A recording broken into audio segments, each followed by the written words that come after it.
All right, good afternoon. Let's do a quick wrap up and jumpstart into next week. It was great to meet everybody last night and see a lot of you again in the course. We have a large face-to-face section.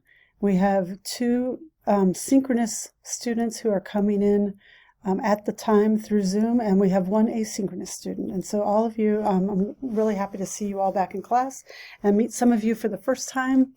And hopefully we got off to a decent start last night. I just want to bring up a couple things. I will try to do this week by week. We are essentially jump starting right into week 2. So last night we did a little bit of introductory, get to know you things, but really we're right into week 2. So my goal is for us to meet and I will jumpstart you into the new week and give you the things to read. When we meet together next week, we'll talk and think about the things that you've been reading during the week. So this week we're going to focus on what a well-balanced course looks like.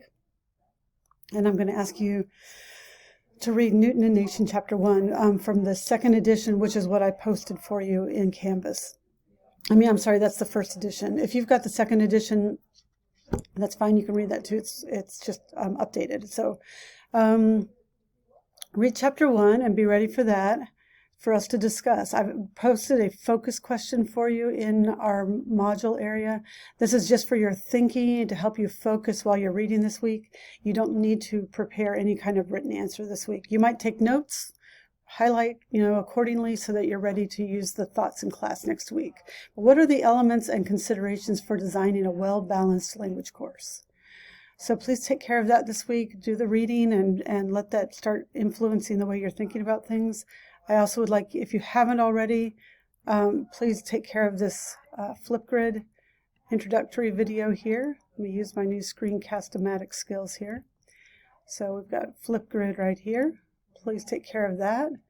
And then I'm asking you to also spend some time researching topics of sustainability this week. I need you to choose a topic as quickly as possible, so all the lessons that you design throughout the semester are going to be related to that topic. And so it just helps for you to go ahead and put some thought into that. So I'm going to move that and show you. I did a quick search, sustainability, what is it? Definitions and examples. And this, just do these kinds of searches and you'll find all kinds of topics. And as long as you can kind of connect it back to the idea of sustainability, and even that includes, it does include health and well-being. I'd like you to be able to make the case to me though for why you're choosing that as a topic and how it fits. But you can see if you click on any of these, you're going to start seeing all kinds of interesting topics. Even sustainability around the world looks different. So we could talk about that, or ecotourism. We can look at health and well-being, organic farming, green farm to table type of things. Energy and transportation, obviously, that's always a go-to. Work and education, citizenship. What does that mean? How does citizenship fit into sustainability? Linguistic sustainability is a topic that, as many of you know, I'm interested in. But what I want is for you to be interested in it. What does consumption have to do with sustainability? So I want you to be digging and looking and thinking. Your topic needs to be connected to sustainability, but broad enough so that you can develop several different lessons around it. I'm trying to think of another, let's see if we do this way.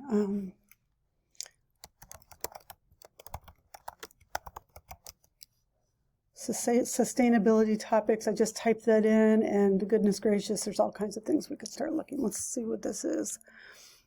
10 sustainability trends to watch in 21-22. And then we could look in here. Sustainable consumerism, food production, fashion, lifestyle, investing, renewable energy, working from home. This is a new normal for us. So again, I want you to research, finding something that you are personally perhaps passionate about or interested in is going to go a long way to helping you stay engaged with this. So be sure that you've put some good thought into what you want to be thinking about. We will be designing a course together through, hopefully through this Nomio website, which is using the Moodle technology to build a course. And I'm going to learn this part of it, but you're going to be putting your things into this, and then we'll use it as our house for the course that we offer to the community. So that should be it for now. And if you have questions, feel free to email me, and I'll look forward to seeing you all in class.